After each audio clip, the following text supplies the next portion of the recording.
Bom dia, turminha do terceiro ano médio, tudo bem com vocês? Tudo certinho? Então tá bom. Gente, hoje é segunda-feira para vocês, para mim ainda não, para mim é sexta, mas estou gravando já a aula de segunda. Vocês vão ter que acessar o site do Etapa e eu não sei quanto ao do aluno, mas no meu está escrito apoio direto.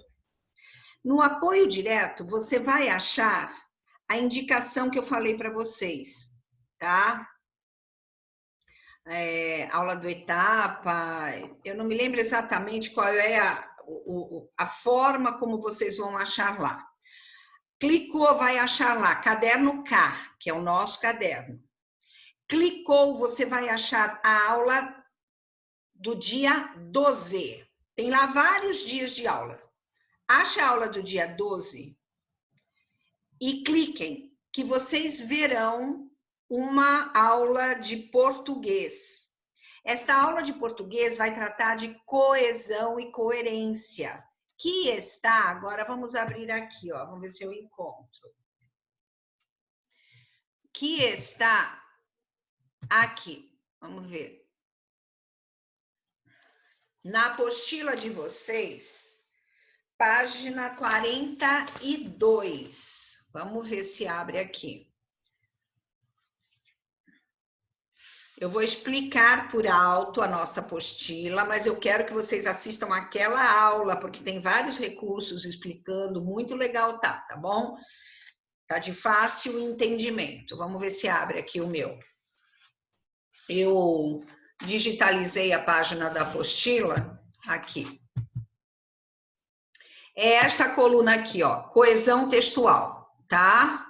A questão do elemento catafórico e anafórico, não precisa se preocupar com isso, é só nomenclatura, tá? Não precisa gravar, não vai cair em lugar nenhum, ninguém cobra isso, tá? O que eu quero é que vocês prestem atenção com a questão da coesão. O que é a coesão? A coesão são aqueles termos, aquelas expressões que unem orações, parágrafos, tá? Períodos, são aqueles elementos que nós vamos ver nos próximos quadros que eu vou mostrar aqui, que são conjunções que vocês aprenderam, que fazem exatamente esse trabalho.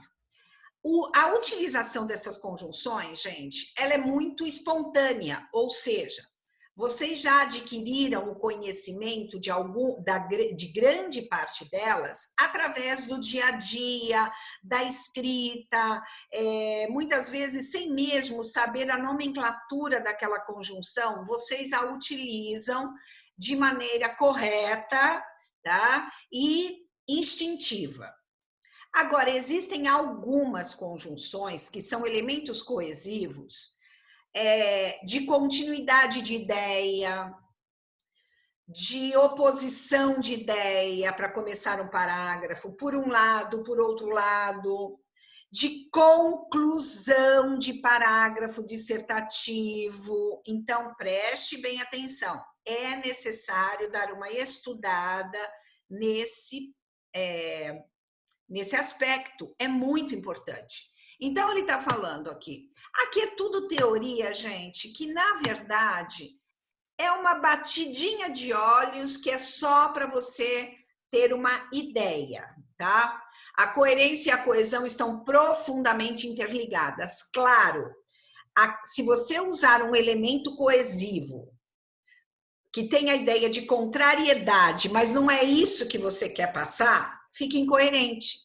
Então, eles estão intimamente ligados. O que é coerente? Seguir a lógica de um raciocínio, certo? Aqui ele tem olha, redação é a somatória de técnica mais conteúdo. Perceberam quando eu falo para vocês que a técnica eu ensino? Nós treinamos e conseguimos captar a técnica. Pelo menos grande parte dos alunos, aqueles que buscam realmente estudar e treinar e tudo mais. Agora, o conteúdo não é meu. não sou eu quem passo.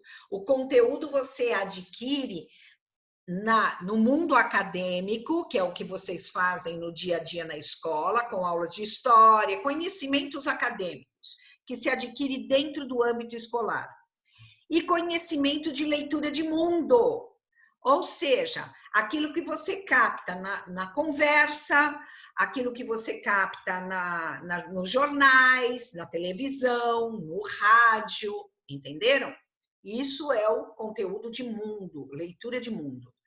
Então, a parte técnica, na verdade, não é complexa, ela é fácil entender. Parágrafo introdutório, contendo pelo menos 3 períodos, o assunto, que pode ser feito através de uma definição, de uma citação de autoridade, de uma intertextualidade literária, de dado histórico, de dados estatísticos, de uma notícia, de um exemplo, de uma ficção, tá? Depois, no mesmo parágrafo introdutório, o tema, que é a paráfrase dada pelo Enem ou pela universidade, e a tese. A tese é o ponto de vista de vocês, que vocês irão defender com os argumentos que virão nos parágrafos seguintes. Essa tese ela pode ser uma afirmação, né, uma declaração afirmativa, uma declaração negativa, um questionamento, que são as formas de apresentar a tese de maneira mais fácil, contundente, pontual, que não cria dúvida para o leitor, certo? Depois nós temos os parágrafos argumentativos, de preferência 2, argumentações fortes. Aí você tem como exemplo citação de autoridades, teorias filosóficas, teorias sociológicas, você tem literatura, você tem notícias, você tem notícias ligadas aos fatos, você tem exemplos, você tem dados históricos, você tem dados estatísticos, ou seja, uma gama de argumentação válida, só não pode aquela de senso comum, que todo mundo sabe. São aquelas afirmações, aquelas verdades, aquelas verdades vazias, ou seja, não apresenta novidade para o leitor, certo? Fumar faz mal à saúde é uma citação afirmativa que todo mundo sabe, entenderam? Bom, depois a parte conclusiva, que apresenta, além, é claro, né, do elemento coesivo em todos eles, no 3º e 4º parágrafos, né, porque você começa a introdução, aí você vem para um parágrafo argumentativo que pode ser inserido com um elemento coesivo, o outro parágrafo argumentativo que deve ser inserido com um elemento coesivo e a conclusão que deve conter o elemento coesivo conclusivo. E aí você retoma o tema e a tese, numa paráfrase também, e apresenta a intervenção, ou seja, a sugestão de resolução, que é chamada de intervenção. Então, aqui, gente, ele está mostrando, né, da estruturação, que é da incumbência do professor dar o curso e direcionar o aluno. Porém, o conteúdo, no entanto, é responsabilidade do aluno que fará a redação. Aqui vão algumas dicas para tornar o conteúdo eficaz. Ler jornais, revistas, literatura, apostilas, tudo que cair na sua mão. Aí vem assimilar conteúdos veiculados em disciplinas como história, geografia, biologia, filosofia, sociologia, tudo bem? Então tá.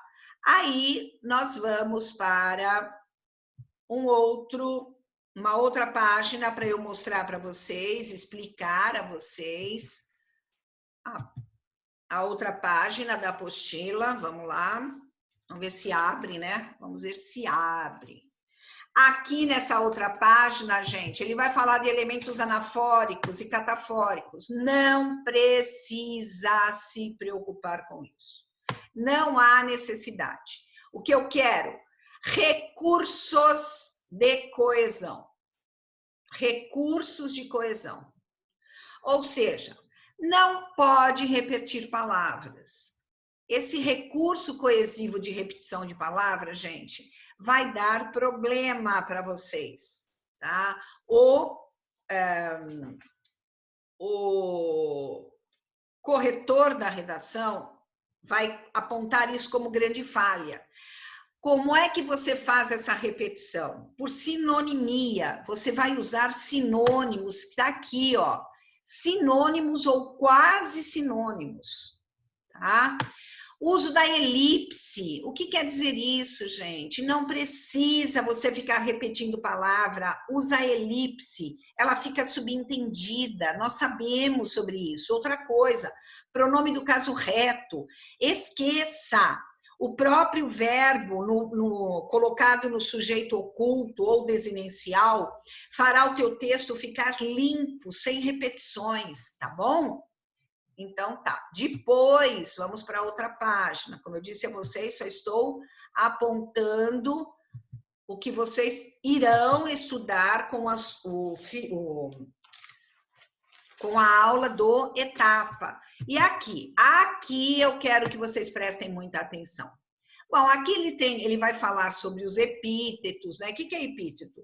No lugar do nome, você pode usar aquele apelido conhecido. Então, você está falando de Paris, você, ao invés de usar a palavra Paris de novo, você pode usar Cidade Luz, certo?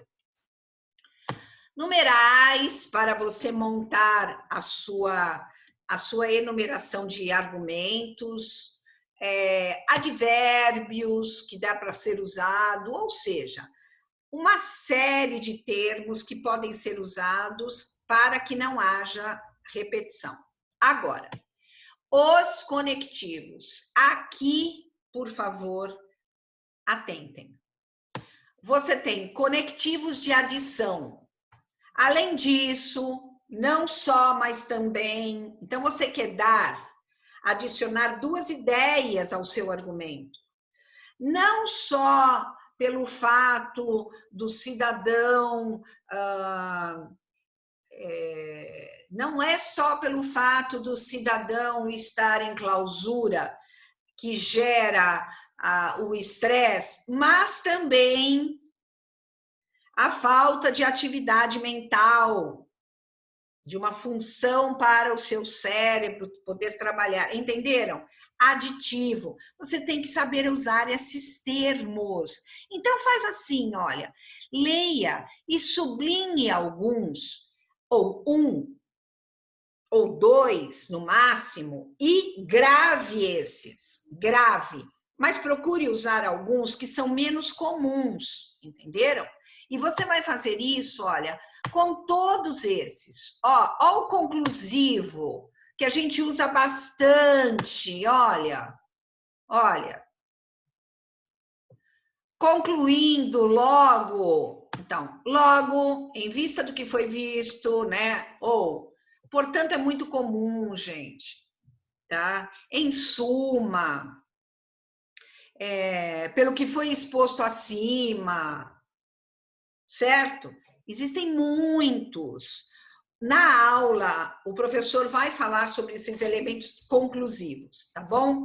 E aqui, como eu disse, procurem alguns, sublinhem pelo menos dois e façam uso desses daí em redações, tá bom? Aí ele apresenta exercícios propostos que vocês farão para treinar, por favor, é necessário.